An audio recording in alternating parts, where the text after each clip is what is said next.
వద్దని చెప్పినప్పుడు ఆయన తీసుకెళ్లి నన్ను ఇక్కడ కూర్చోబెట్టుకొని నాతో పాటు వచ్చేస్తావా అని అడిగారు. నాకు ఇప్పటికీ కూడా మాటలు గుర్తు. తర్వాత ఇంటికి తీసుకెళ్లారు, మళ్ళీ కూర్చొని ఫోటో తీపించుకున్నారు. తర్వాత అన్నారు నా కుటుంబం అన్నారు. ఈ రోజు అదే విధంగా నారా లోకేష్ గారు మా అమ్మగారు నాన్నగారు కలిసినప్పుడు ఏమన్నారంటే ఇది నా కుటుంబం అమ్మా, నేను మర్చిపోతాను అని చెప్పు అన్నారు. ఎందుకంటే గౌరవం ఏం కావాలి పార్టీలో? కుటుంబంలా చూసుకునే నాయకులు ఉండడం మన అదృష్టం. కుటుంబంలా నడిపించే నాయకత్వం ఉండడం అదృష్టం. కష్టం వస్తే బల్ల గుర్తి నాకు ఈ కష్టం ఉంది సార్ అని చెప్తే నువ్వు నన్ను అన్నాను కదా సార్ అంటావేంటి అని చెప్పి భుజం మీద కట్టి కష్ట సమయాల్లో తీసుకెళ్లేవాడు నాయకుడు.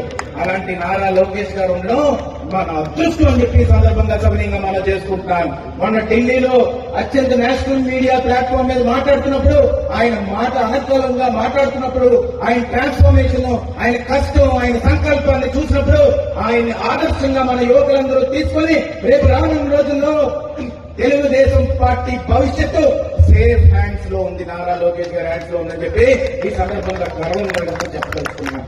ఈ రోజు నేను ఇంత పొగడదలుచుకోలేదు, ఇది పొగడతలు కాదు, నేను నిజం చెప్తున్నాను. ఎందుకు నేను ఒక ప్రెస్ మీట్ లో అన్నాను, మంగళగిరి లాంటి నియోజకవర్గాన్ని ఎంచుకోవాలంటే నాకు కూడా దొంగ సరిపోదు. ఎందుకు సరిపోదంటే 83 నుంచి మొన్నటి దాకా ఎప్పుడు కూడా గెలలేని నియోజకవర్గం.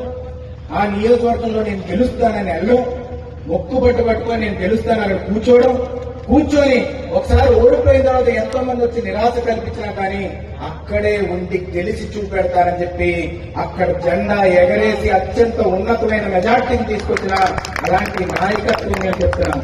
లేదు జగన్మోహన్ రెడ్డి పులివెందులు రమణ్ బయటికి ఇంపాసిబుల్. రాహుల్ గాంధీని ఆయన్ని ఎక్కడికన్నా వెళ్ళి కష్టమైన నియోజకవర్గంలో ఎక్కడైతే కాంగ్రెస్ గెలదో అక్కడ గెలవమనండి, ఇంపాసిబుల్. కానీ 83 నుంచి గెలలేని నియోజకవర్గాన్ని ఎంచుకొని ఆ నియోజకవర్గంలోని ఈ రోజు గెలవడం అనేది చిన్న విషయం కాదని చెప్పి ఈ సందర్భంగా సభ్యులుగా మనం చేసుకుంటాం. అందుకే ఈ రోజు నాకు ఎంతో సంతోషం ఉంది.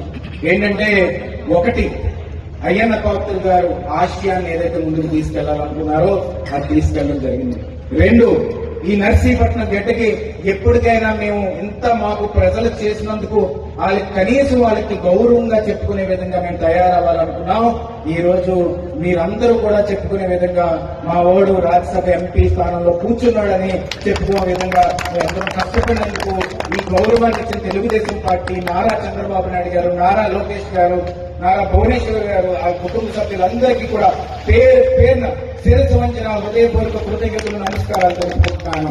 అమ్మ పద్మావతి గారు కానీ, అయ్యన్న పాత్రుడు గారు కానీ మమ్మల్ని క్రమశిక్షణతో పెంచారు. ఇప్పటికొచ్చి మేము ఎక్కడా కూడా ఏ పళ్ళెత్తి తప్పు చేయలేదు.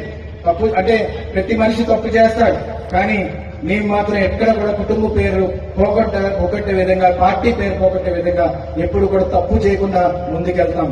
అయితే నేను ఒకటి చెప్పాలి, అంత పేరు మేము గణించుకోవచ్చు, కానీ ఆ పేరుని చెడగొట్టడం మాత్రం ఎప్పుడు చేయమని చెప్పి ఈ సందర్భంగా మీ అందరికీ సౌమ్యంగా చేసుకుంటూ నాకు ఇంత మంచి అవకాశాన్ని ఇచ్చారు.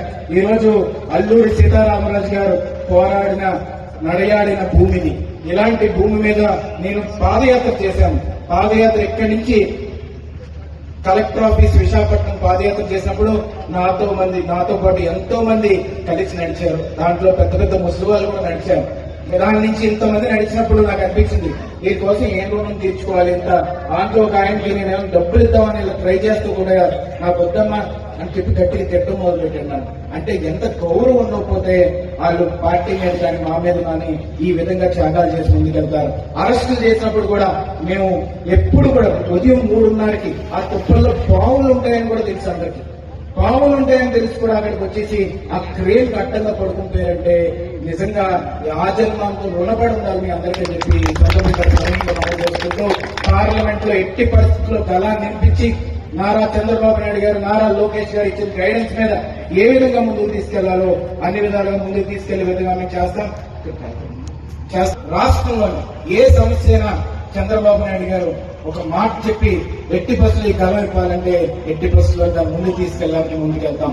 ఈ రోజు నాకు నందమూరి తారక రామారావు గారికి అత్యంత ఆజన్మాంతం ఆ కుటుంబానికి రుణపడి ఉంటామని చెప్పి ఈ సందర్భంగా సభ్యంగా మనం చేసుకుంటూ ఈ రోజు మనం చూసుకుంటే